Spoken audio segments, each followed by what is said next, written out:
Hi all, welcome to session number 9 under Limits Continuity Differentiability Engineering Mathematics Semester 1. So before watching this video, if you have not watched the remaining 8 sessions, this video doesn't make sense. So please do watch those 8 sessions and then come back to this video so that you will have a clear clarity about complete tutorial 1. So before getting started, if you have not subscribed to my channel, please do subscribe and hit on the bell icon to get regular notification. Let's get started for the winding up session of tutorial 1. So find dy by dx where x and y are different. Okay, this methodology of solving is known as parametric differentiation. Okay, we have two parameters and we are going to differentiate them.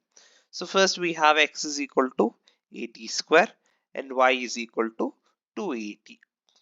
We will differentiate x with respect to t, which is equal to d by dt of 80 square. Differentiating x with respect to t, then it will be 280. Okay, a is a constant here.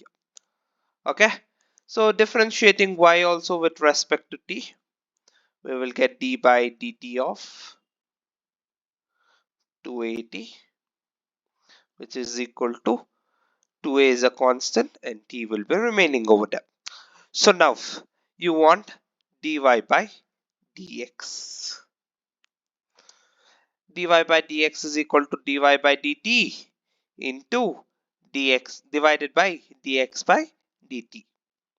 Okay, so in this case dy by dt is nothing but 2a divided by 280.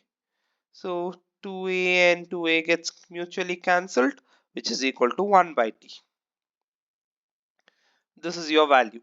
So therefore dy by dx is equal to 1 by t.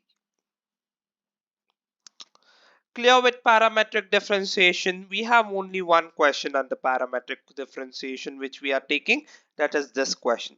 For more questions you can refer books like Thomas Calculus or James Stewart. Okay, so this much would be sufficient.